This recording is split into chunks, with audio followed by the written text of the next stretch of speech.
I started having symptoms at 11. It was told to me I was probably having growing pains.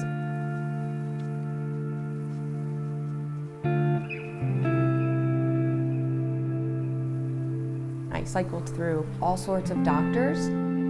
I just thought that this was a weird part about me.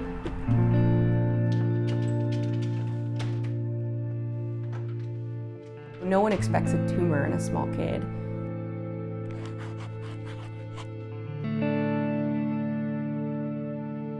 I moved to New York and I was pursuing modeling during the day.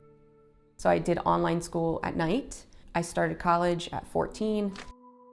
It was 2 in the morning. I was sitting on the ground with a bunch of friends and I couldn't get up and everyone thought I was joking. And then I started crying and they took me to the ER. They said, oh, you probably tore a muscle. But very quickly I was back in pain, unable to walk. They took an MRI and they said, you have a labral tear. So they went in surgically and they found tumors instead. I really needed to know what was happening. And so I asked for all my scans, all my records. And I saw TGCT, or Tenosynovial giant cell tumor, is a tumor disease that affects a single joint, and it can cause swelling, pain, limited range of motion, and it's often chronic. I had my 3rd surgery, but that one was a much bigger deal. I aspirated into my lungs. I was on an oxygen tank, I was on a vent.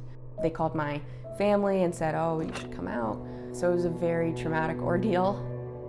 2 months after my 3rd surgery, I moved to Maryland to start my doctorate program.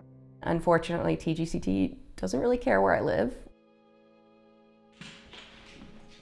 People underestimate how much energy it takes to be disabled or different in any way. You're constantly thinking about, can I do this today? And I was just like, how am I gonna have surgery? I don't have anybody here. You always said you wanted a modeling career, right? Those words have never come out of my mouth. That's when we actually got engaged at the hike where he dropped the ring almost. Mm-hmm. When we started seeing each other, she kind of kept it quiet. I had mentioned to him on one of our dates, like, oh, I had this disease. And so he went with me to my doctor's appointment. It turned out that the next step was to have this really, really big surgery. They broke my femur, pulled it out, and removed everything.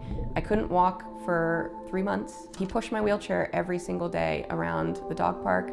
Do you remember? That is the first day I learned to walk. I do, yeah. I think she was in a wheelchair for 2 months and then crutches after that, all while managing, trying to get her PhD.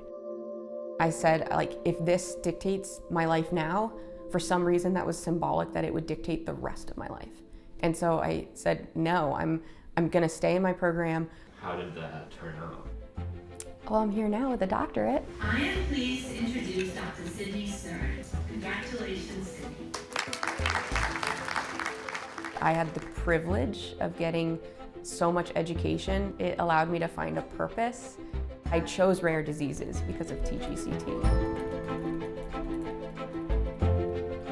I joined a group for the social support. I was very quiet at first, but they started asking questions that have clear answers. It became like essentially an Ask Sydney column. And someone came into that group and they were intrigued. And it was Sarah Rothschild, who's the executive director of the Life Raft Group. We decided to partner because they have a large sum of experience making a nonprofit patient advocacy organization.